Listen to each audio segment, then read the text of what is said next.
शुभ संध्या student.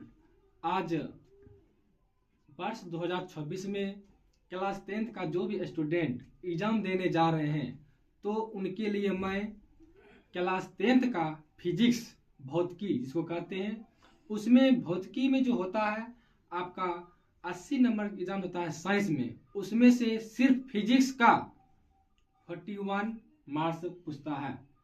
Physics से सिर्फ आपका 41 नंबर का पूछता है। अब बेसी समय नहीं लेते हुए हम सिर्फ डायरेक्ट क्वेश्चन पर आते हैं। आपका क्लास 10th का फिजिक्स का फर्स्ट क्वेश्चन, दर्पण के सामने किसी भी दूरी पर स्थित वस्तु का प्रतिबिंब सदैव सीधा प्राप्त होता है तो वह दर्पण है। केवल समतल, केवल अवतल, केवल उत्तल, डी समतल अथवा उत्तल। सबसे पहले बात यहाँ पर है क्या कि दर्पण के सामने किसी भी दूरी। अब हमको बताया नहीं है कि दर्पण कौन है, अवतल है, समतल है या उत्तल है। दर्पण हमको नहीं बताया है, तो उसके आगे हमको क्या करना, स्थित वस्तु का प्रतिबिंब सदैव सीधा प्राप्त होता है तो वह दर्पण है।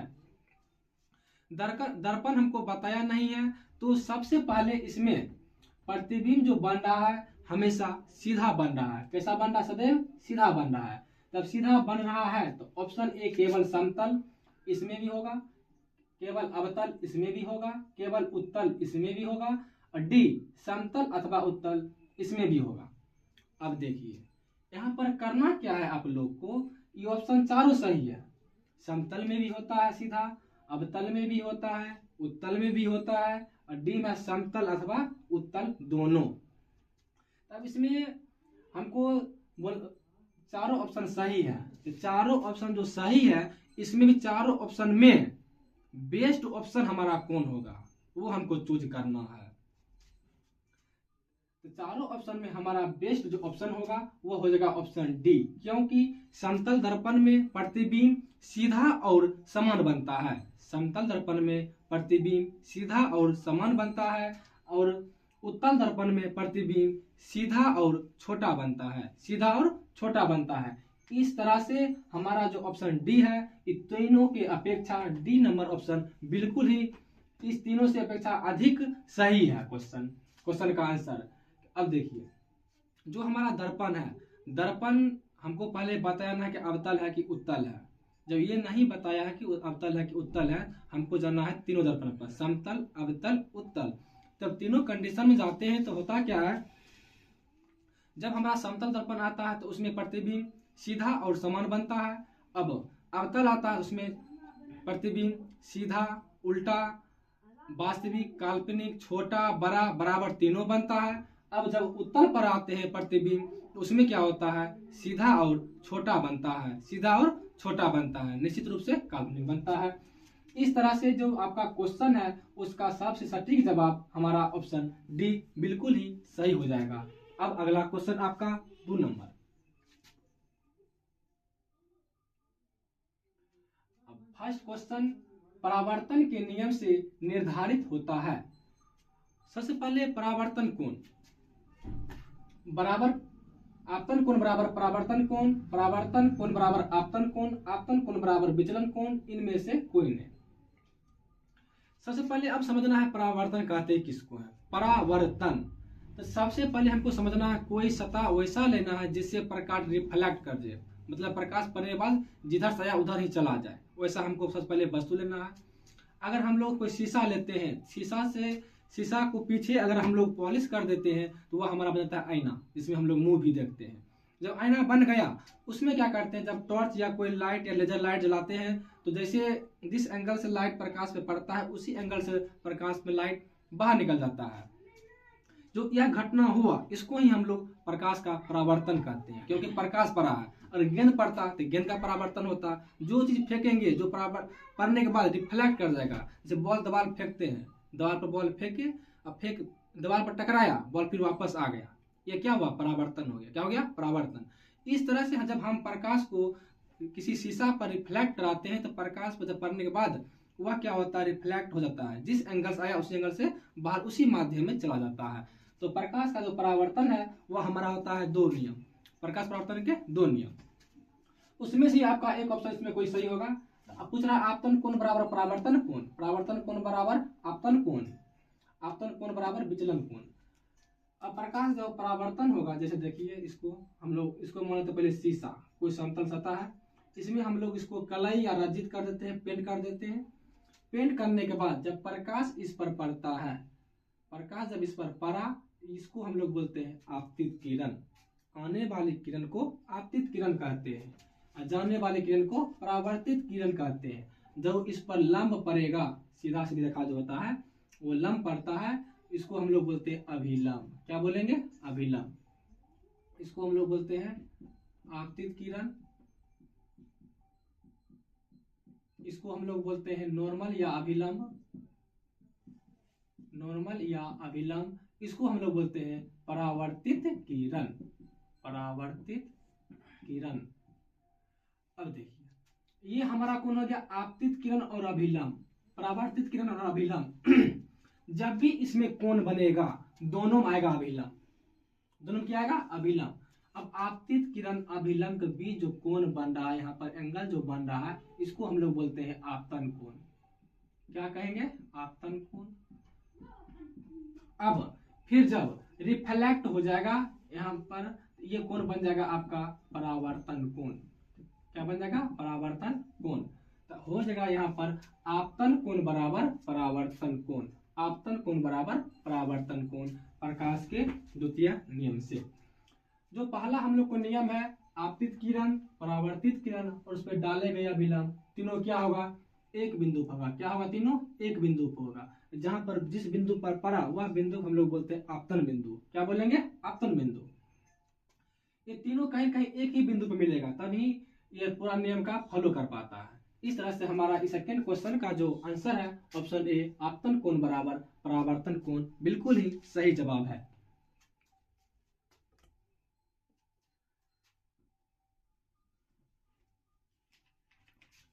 क्वेश्चन नंबर 3, प्रकाश तरंग का उदाहरण है, प्रकाश तरंग का उदाहरण है ध्वनि तरंग, यांत्रिक तरंग, विद्युत चुंबकीय तरंग। नोट मतलब none of these, none of these, इनमें से कोई नहीं, इनमें से कोई नहीं। जो प्रकाश तरंग का उदाहरण है, ध्वनि तरंग तो होगा नहीं, यांत्रिक तरंग होगा नहीं, इसमें आपका हो जाएगा विद्युत चुंबकीय तरंग। जो प्रकाश तरंग है वो पूछेगा प्रकाश तरंग कैसा तरंग है, तो आप लोग को जवाब देना है प्रकाश तरंग विद्युत चुंबकीय तरंग है। इस तरह से 3 नंबर का क्वेश्चन का जो आंसर है ऑप्शन सी आपका सही है। चलिए अगला क्वेश्चन नंबर 4, समतल दर्पण द्वारा बना प्रतिबिंब होता है।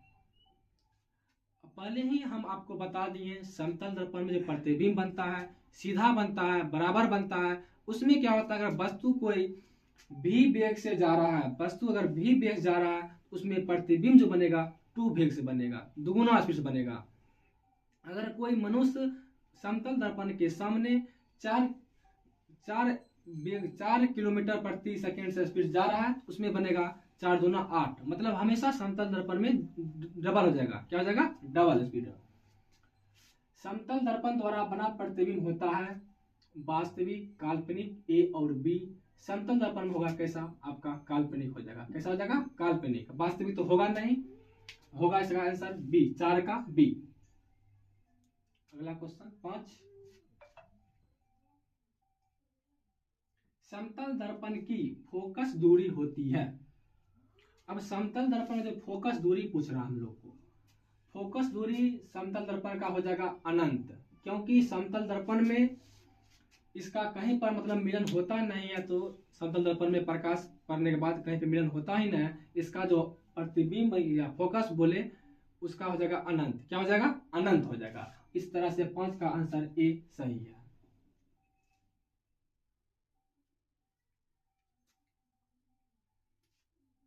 अवतल दर्पण के सामने वस्तु कहाँ रखी जाए ताकि प्रतिबिंब उल्टा, वास्तविक और समान आकार का बने? सबसे पहले आप लोग एक ट्रिक माध्यम से समझाने की कोशिश करते हैं, आप लोग वही समझने की कोशिश कीजिए। सबसे पहले हम लोग क्या करेंगे? अवतल दर्पण बनाते हैं। अवतल दर्पण बनाएंगे तो क्या करना, अवतल दर्पण में क्या होता है, जो उसका परावर्तक सतह होता है वह धसा होता है, ऐसे याद रखना है। अवतल दर्पण का परावर्तक सतह धसल होता है, उत्तल दर्पण में परावर्तक सतह उठल होता है। अवतल में धसल, उत्तल में उठल, ऐसे रखना याद, बात खत्म। ये दर्पण आपका हो गया कैसा, अवतल दर्पण। कैसा दर्पण है, अवतल दर्पण। अवतल दर्पण, अवतल दर्पण के सामने पूछ रहा था। सबसे पहले यहाँ पर वस्तु कहाँ पर रखी जाता है, प्रतिबिंब उल्टा वास्तविक और समान बनेगा। अब देखिए, जब प्रधान अक्ष हम लोग खींच दिए, इसको हम लोग बोलते हैं प्रधान अक्ष। क्या बोलते हैं, प्रधान अक्ष, प्रधान अक्ष बोलते हैं। और यहाँ पर जो केंद्र बिंदु होता है, इसको हम लोग बोलते हैं पोल या ध्रुव। पोल या ध्रुव कहते हैं इसको। अब उसकी इसमें और क्या हो जाएगा, यहाँ पर हो जाएगा फोकस। क्या हो जाएगा, फोकस। और यहाँ पर हो जाएगा वक्रता केंद्र। क्या हो जाएगा, वक्रता केंद्र। तो सबसे पहले हम लोग यहाँ पर 6 कंडीशन पढ़ते हैं।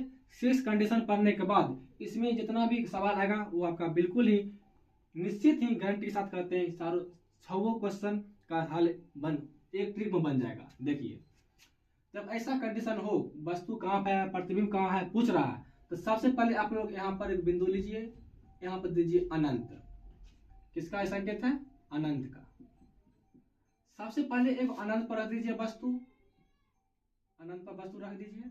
उसके बाद अनंत पर पढ़ने के बाद फिर अनंत और वक्रता केंद्र के बीच रख दीजिए, फिर वक्रता केंद्र पर रख दीजिए, फिर वक्रता केंद्र और फोकस के बीच रख दीजिए, फिर फोकस पर रख दीजिए। उसके बाद लास्ट में फोकस और ध्रुव के बीच प्रतिबिंब वस्तु को हम लोग रख देते हैं।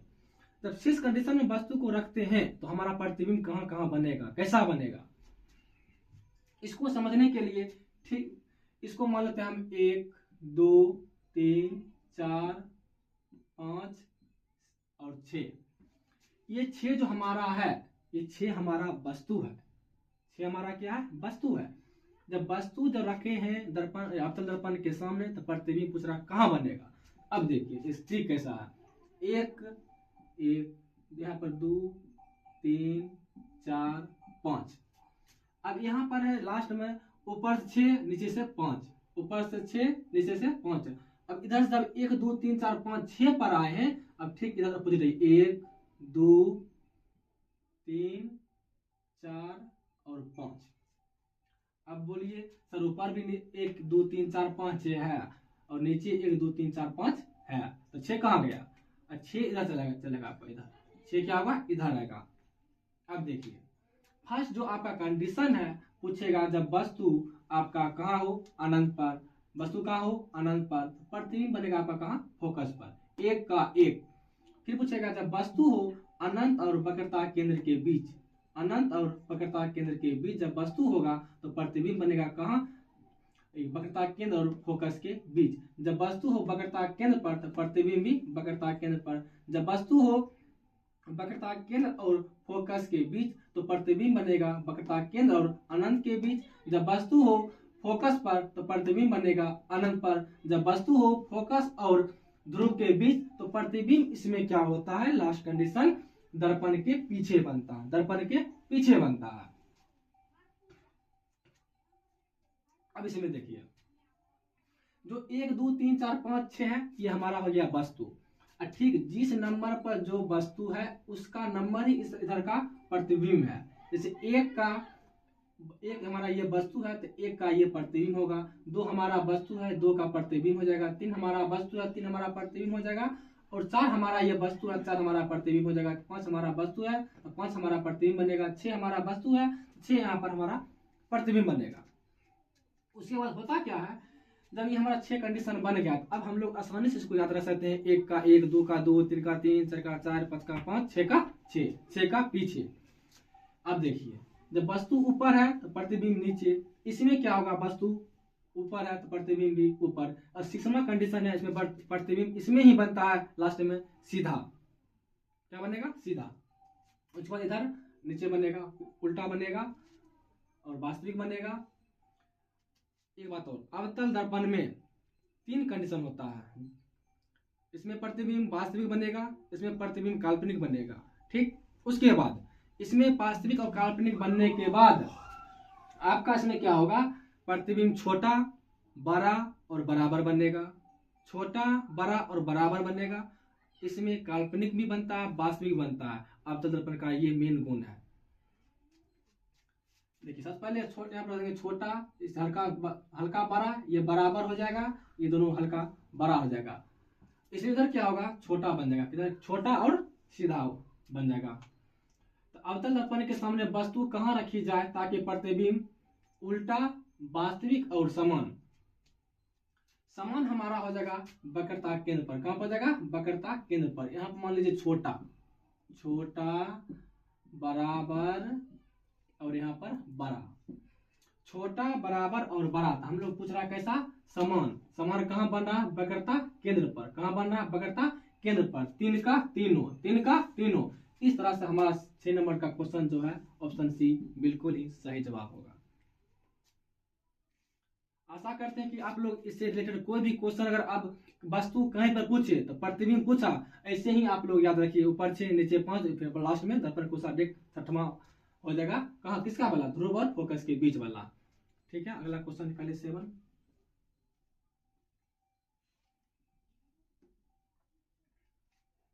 क्वेश्चन नंबर आपका 7 में पूछ रहा है अवतल दर्पण में बना काल्पनिक प्रतिबिंब होता है। सॉरी, उत्तल दर्पण में बना काल्पनिक प्रतिबिंब होता है। अब देखिए जो उत्तल दर्पण का जो डिफिनीशन होता है, परिभाषा होता है, उत्तल में रखिए वैसा परावर्तक सतह जिसका परावर्तक सतह जिसमें उठा हुआ हो। उत्तल में उठल, अवतल में सुतल, बात खत्म। जब उठल में उत्तल है तो सबसे पहले उठा के वाला प्रतिबिंब बनाना है। ये हमारा कैसा दर्पण हो गया, उत्तल, उत्तल दर्पण। उत्तल दर्पण में बना काल्पनिक प्रतिबिंब होता है। जब उत्तल दर्पण में आएंगे, ये हमारा प्रधान अक्ष हो गया, यहाँ पर प्रधान अक्ष के समांतर गुजारेंगे, प्रकाश ऐसे निकल जाएगा, इधर गुजारेंगे जैसे निकल जाएगा। अब इसमें क्या होता है, उत्तल दर्पण में काल्पनिक बनता है प्रतिबिंब, काल्पनिक और सीधा बनता है। इसको क्या करें, काल्पनिक रूप दर्शाने के लिए हम लोग डॉट डॉट डॉट करके इधर डॉट डॉट करके मिला देंगे। जहां भी बिंदु मिल गया दोनों, वही हमारा क्या हो जाएगा, फोकस। क्या हो जाएगा, हमारा फोकस। तो कुछ दर्पण में बना काल्पनिक प्रतिबिंब होता है हमेशा, तो हो जाएगा सीधा एवं आवर्धित, सीधा एवं उल्टा एवं आवर्धित, सीधा एवं लघु, नौनक दीज। यहाँ पर समझना है कि आवर्धित मतलब होता है बड़ा, क्या होता है, बड़ा, और लघु मतलब होता है छोटा। क्या हो जाएगा, छोटा। तो पूछ रहा है कि सीधा एवं आवर्धित मतलब बड़ा नहीं, उल्टा एवं आवर्धित नहीं, सीधा एवं लघु, ये आपका ऑप्शन सी होगा। क्योंकि उत्तल दर्पण जो होता है प्रतिबिंब जब भी बनेगा सीधा बनेगा और छोटा बनेगा, सीधा और छोटा बनेगा। इस तरह से क्वेश्चन नंबर 7 का जो आंसर होगा आपका सी होगा। चलिए अगला क्वेश्चन। चलिए तो लॉलीपॉप वाला क्वेश्चन है आपका। दर्पण का सूत्र 1/v प्लस 1/u बराबर 1/f, 1/v माइनस 1/u बराबर 1/f, 1/f प्लस 1/u बराबर 1/f। सीधा रखिए याद। जो आपका क्वेश्चन है 1/u प्लस 1/v बराबर 1/f, किसमें है, 1/u, ऊपर कीजिए, नीचे कीजिए, 1/v प्लस 1/u बराबर 1/v माइनस 1/f प्लस, इधर कर दिया, सिर्फ उल्टा दिया इधर में। ठीक है, दर्पण का सूत्र 1/v प्लस 1/u बराबर 1/f, उल्टा लिख दिया क्या, 1/v प्लस 1/u। ठीक है, ऑप्शन ए आपका सही है। दर्पण का सूत्र 1/v प्लस 1/u बराबर 1/f। ठीक है, अभी उल्टा लिख दिए थे। चलिए, दाढ़ी बनाने के लिए कौन सा दर्पण उपयुक्त होता है। उपयुक्त मतलब होता है किसे हम लोग यूज करते हैं दाढ़ी बनाने के लिए, या सैलून बोले या ब्यूटी पार्लर बोले, कुछ भी बोले, उसका सीधा आंसर होगा अवतल। आप लोग रखिए दो याद, जब भी यहाँ पर पूछे ना उत्तल, उत्तल में दोगे, उसके बाद कोनो पूछे, कोनो चाहे पेट, कान, नाक, गला, उसके बाद कोई चीज देखने के लिए, सब में हो जाएगा कौन, दर्पण, अवतल दर्पण। उत्तल में हो जाएगा एगो स्ट्रीट लाइट और एगो पथ जो हम लोग बैक में देखते हैं गा जाता है, जो उसमें साइड मिरर, बस दो रखना याद उत्तल में। उसका जितना भी कुछ पूछे सब हो जाएगा अवतल। क्या हो जाएगा? अवतल। इस तरह से नोमा का हो जाएगा ऑप्शन सी सही। किसी कार के अग्रदीप में प्रयुक्त दर्पण निम्नलिखित में से कौन है? अवतल, उत्तल, समतल, समतल या उत्तल दर्पण। अग्रदीप मतलब होता है आगे का भाग, जो हमारा बाइक का जो हेडलाइट होता है वह पूछ रहा है कौन दर्पण है, तो वह दर्पण हो जाएगा आपका गाड़ी वाला। कुछ भी पूछे आंख मुंह को मार देना अवतल, दो वो छोड़ के, स्ट्रीट लाइट और साइड मिरर को छोड़कर कुछ भी पूछे सीधा हमारी ये आंख मुंह का अवतल दर्पण।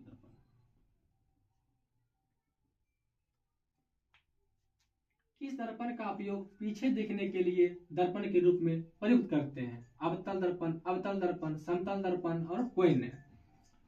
पीछे देखने के लिए, अब पीछे साइड मिरर, किस दर्पण का उपयोग पीछे देखने वाले दर्पण के रूप में प्रयुक्त किया जाता है? पीछे देखने के लिए दोनों तले दर्पण दे दिए, ऑप्शन गलत है कि किस दर्पण। जो आपका ऑप्शन होगा यहाँ पर होना चाहिए उत्तल, या यहाँ पर कहीं पे उत्तल ले लीजिए, यहाँ पर ऑप्शन बी का लीजिए उत्तल, उत्तल दर्पण क्या ले लीजिए आप? उत्तल दर्पण। क्योंकि पीछे देखने के लिए और स्ट्रीट लाइट में ही हम लोग उत्तल दर्पण का प्रयोग करते हैं। उसके बाद कोई भी पूछे सीधा मारिए अवतल, सीधा मारिए अवतल। इस तरह से 11 का जो ऑप्शन होगा बी हम लिखे हैं उत्तल दर्पण। मिसप्रिंट था, थोड़ा सा ठीक कर लेना, बी सही होगा इसका आंसर। नई कार्तीय परिपाटी के अनुसार दर्पण के सामने रखे गए बीम की दूरी की राशि होती है। दर्पण के सामने बीम मतलब बताइए क्या होता है? बीम मतलब बताइए, बीम मतलब क्या होता है? बीम मतलब होता है वस्तु। जब आप एनसीईआरटी किताब उल्टाते हैं क्लास 10th का फिजिक्स प्रकाश का परावर्तन, उसमें लिखा हुआ है बीम और प्रतिबिंब। बीम मतलब समझना है आप लोग को वस्तु, क्या समझना है? वस्तु। पूछ रहा है कि जब चिन्ह परिपाटी हम लोग पढ़ते हैं तो दर्पण के सामने रखे गए वस्तु की जो दूरी होगा, पूछ रहा धनात्मक होगा कि ऋणात्मक होगा। वस्तु जब भी होगा हमेशा ऋणात्मक होगा। क्या होगा? ऋणात्मक। जैसे समझना है, इधर हो जाएगा आपका प्लस, इधर हो जाएगा माइनस, ऊपर हो जाएगा प्लस, नीचे होगा माइनस। वस्तु जब भी होगा आपको इस साइड में होगा, इस साइड में, इस साइड क्या होगा? माइनस। इस तरह से आपका जो आंसर होगा वो आपका ऋणात्मक हो जाएगा। क्या हो जाएगा? ऋणात्मक। 12 का बी। अगला क्वेश्चन 13।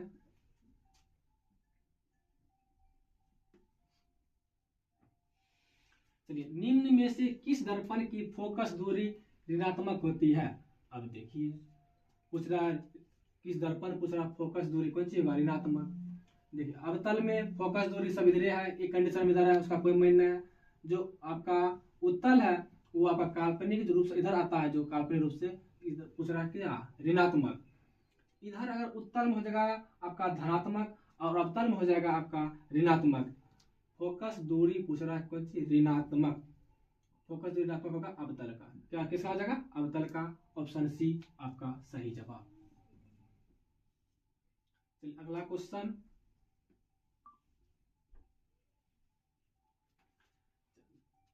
पहले ही बताए, उसके बाद कोई पूछे दंत चिकित्सक किस दर्पण का उपयोग मरीजों के दांतों का बड़ा प्रतिबिंब देखने के लिए करता है? पूछे मारना कौन सी है? अवतल। कौन सी मारना है? अवतल। छोड़ना किसको है? स्ट्रीट लाइट और गाड़ी के पीछे देखने के लिए जो लाइट होता है उसको। दो अक्षर कुछ भी होगा, मारना सीधा अवतल। आई, ईयर और नोज, आंख कान और नाक जो है, आंख कान और नाक दांत पेट देखने के लिए हम लोग अवतल दर्पण का प्रयोग करते हैं। 14 का आंसर हो जाएगा B, question number 15। Question number 15 होगा, गोलीय दर्पण परावर्तक पृष्ठ की वक्राकार सीमा रेखा को क्या कहते हैं? गोलीय दर्पण का जो परावर्तक पृष्ठ है, वक्राकार सीमा रेखा को कहते हैं। यह पूछ रहा है क्या? वक्रता त्रिज्या नहीं होगा, मुख्य अक्ष हो सकता, गोलीय पृष्ठ का केंद्र तो नहीं है, इसको गोलीय पृष्ठ पर की वक्रता क्वेश्चन जरूर है कि वक्रता आकार जो गोलीय दर्पण का जो पूछ रहा है आपका वक्र आकार का जो सीमा रेखा क्या कहते हैं, इसमें हो जाएगा आपका दर्पण का द्वारक, दर्पण का द्वारक हो जाएगा। क्या हो जाएगा? दर्पण का द्वारक इसका आंसर। इसमें ऑप्शन आपका दिया हुआ नहीं है, इसका जो आंसर होगा आपका दर्पण का द्वारक होगा। क्या हो जाएगा? दर्पण का द्वारक 15 का। अगला क्वेश्चन, ब्यूटी पार्लर या हजामत के लिए किस दर्पण का उपयोग किया जाता है? तो आपका आंसर क्या होगा? अवतल। क्या हो जाएगा? अवतल, अवतल हो जाएगा सर। अगला क्वेश्चन, गोलीय दर्पण के फोकसांतर तथा वक्रता त्रिज्या के बीच संबंध है। तो पूछ रहा है क्या फोकसांतर और वक्रता त्रिज्या के बीच संबंध। हम लोग जानते हैं जो फोकस बराबर होता है r/2, फोकस बराबर हो जाएगा r/2। जो हमारा ये एफ है ये हो जाएगा हमारा फोकस दूरी और आर हो जाएगा वक्रता त्रिज्या, रेडियस या फोकस। फोकस जो होता है वो वक्रता त्रिज्या का आधा होता है, फोकस जो होगा वक्रता त्रिज्या का आधा होता है। और पूछ दिया आपका वक्रता त्रिज्या कितना होगा? फोकस का दुगुना। कितना हो जाएगा? दुगुना। r बराबर 2f, या तो ये सही है या तो ये सही है। जो रिलेशन यहाँ पर होता है f बराबर r/2 या r बराबर 2f, इसका यही रिलेशन है। तो फोकस दूरी जो जब भी होगा वक्रता त्रिज्या का आधा होगा, और वक्रता त्रिज्या है वो फोकस दूरी जब भी होगा उसका दोगुना हो जाएगा। क्या हो जाएगा? दोगुना हो जाएगा। f बराबर r/2 किधर है? f बराबर r/2। ऑप्शन सी सही इसका जवाब है। f बराबर r/2। f हमारा फोकस हो जाएगा और हमारा रेडियस मतलब त्रिज्या हो जाएगा। त्रिज्या हमारा किसका आधा हो जाएगा। चलिए अगला क्वेश्चन, किसी बीम का अवतल दर्पण द्वारा बना प्रतिबिंब आभासी, सीधा तथा बड़ा पाया गया वस्तु की स्थिति कौन होना चाहिए? देखिए हमारा जो दर्पण है अवतल दर्पण, जब भी अवतल दर्पण बोले तो पूछ रहा है प्रतिबिंब कैसा है? आभासी, सीधा तथा बड़ा, सीधा तथा बड़ा। तो वस्तु की स्थिति कहाँ होनी चाहिए आप ही लोग बताइए। तो क्या होगा? जो लास्ट में कंडीशन आपको लिखा है 6, उसका ही पूछ रहा है।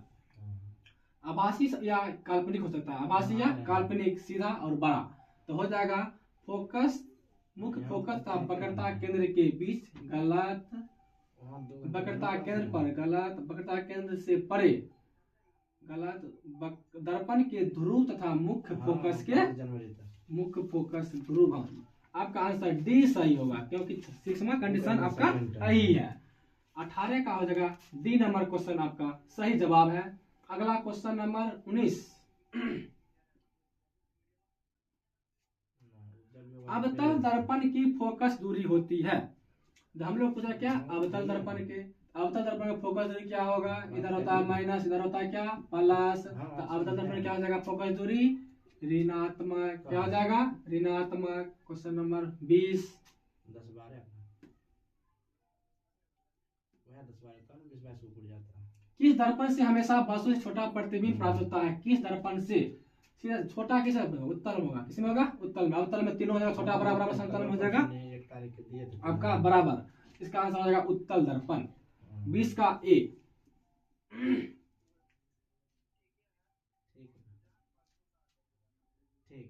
प्रकाश की किरणें गमन करती है, सबसे आसान क्वेश्चन है। किसमें करेगा? सीधी रेखा में, टेढ़ी नहीं है किसी भी दिशा में।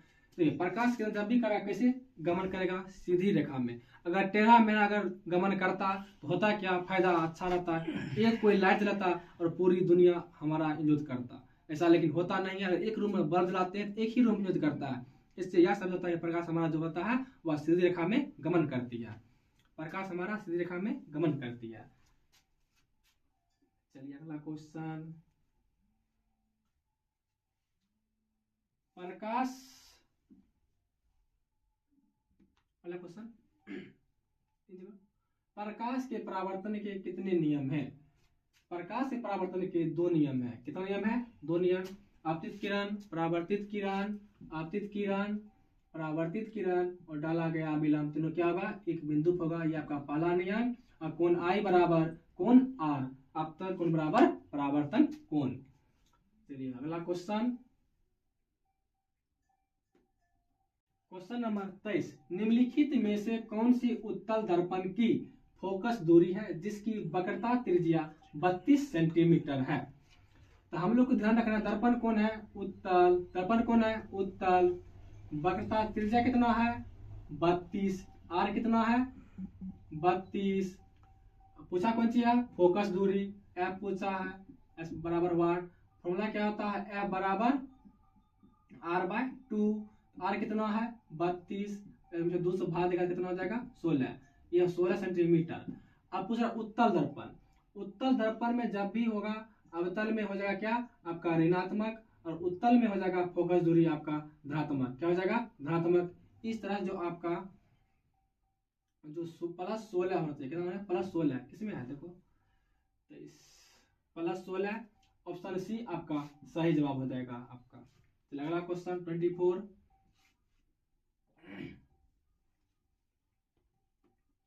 जो आपका 24 नंबर क्वेश्चन है, प्रकाश की चाल सबसे अधिक होती है। तो हम लोग को पहले से ही पता है प्रकाश की चाल जो होगा सबसे अधिक किसमें होगा, निर्वात में, किसमें होगा निर्वात में। निर्वात हम लोग उसको बोलते हैं जहां पर कुछ भी ना हो, हवा भी ना हो, उसको हम लोग निर्वात कहते हैं। अगला क्वेश्चन, लास्ट क्वेश्चन आपका 25 नंबर क्वेश्चन आपका लास्ट क्वेश्चन है। तो आप लोग शेयर कमेंट कीजिए, कैसा लगता है वीडियो जरूर कीजिए। किस दर्पण का उपयोग गाड़ियों में साइड मिरर के रूप में होता है, जब भी कुछ साइड मिरर किसी में हो जाएगा उत्तल। ये क्वेश्चन आपका रिपीट हो गया है। इस तरह से 25 का आंसर ए।